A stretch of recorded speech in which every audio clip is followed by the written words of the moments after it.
حضرت عائشہ صدیقہ رضی اللہ تعالیٰ عنہ فرماتی ہیں ایک عورت تھی اور اسے نبی پاک صلی اللہ تعالیٰ علیہ وسلم نے وہ کلمہ پڑھ کے مسلمان ہوئی، مدینہ طیبہ آ گئی تو حضور نے مسجد نبوی شریف میں اس کے لیے مکان، ایک سادہ سا کمرہ ساتھ مسجد کے بنوا دیا، وہیں رہنے لگی۔ اکثر وہ سیدہ طیبہ کے پاس آتی تو حضرت عائشہ صدیقہ رضی اللہ تعالیٰ عنہ فرماتی ہیں وہ بڑی باتیں سناتی اور آخر میں کہتی وہ ہار والا دن بھی بڑا عجیب دن تھا اور میرے رب کی قدرتوں کا دن تھا، وہ بھی بڑا عجیب دن تھا۔ سیدہ عائشہ صدیقہ رضی اللہ تعالیٰ عنہ ایک دن فرمانے لگی کہ تو ہار والے دن کا بڑا ذکر کرتی ہے، وہ کیا دن تھا؟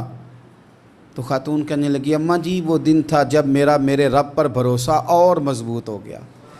جس دن میرا اپنے رب پر توکل اور بڑھا، میرے ایمان میں یقین میں اور پختگی آئی۔ کہنے لگی میں ایک گھر کی کنیز تھی، نوکرانی تھی، اس گھر میں ایک بچی تھی جس کے پاس سونے چاندی ہیرے جواہرات کا ہار تھا۔ اس زمانے میں چمڑے کے اوپر لوگ ہیرے جواہرات لگاتے تھے، کئی دفعہ سرخ رنگ کے چمڑے پہ لگائے جاتے تھے، وہ بچی پہنتی تھی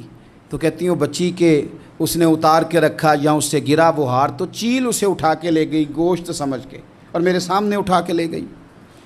گھر والوں نے مجھ سے پوچھا، یہ بخاری میں موجود ہے، گھر والوں نے پوچھا مجھ سے کہ وہ ہار کہاں ہے تو میں نے کہا چیل اٹھا کے لے گئی۔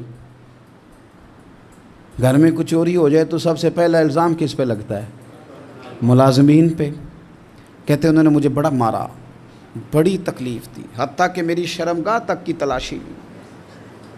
میری عزت اتنی خراب کی میں بتا نہیں سکتی۔ میرے نبی پاک صلی اللہ علیہ وسلم نے فرمایا سن لو، اگر سینگ والی بکری نے بغیر سینگ والی بکری کو تکلیف دی ہوگی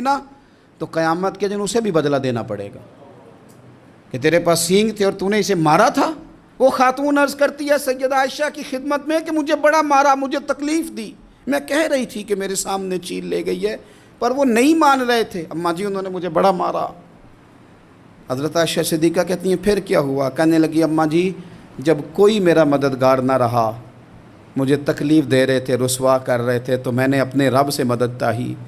میرے رب کی طرف میں نے توجہ کی، میں نے کہا مالک اب تو ہی میرا مددگار ہے۔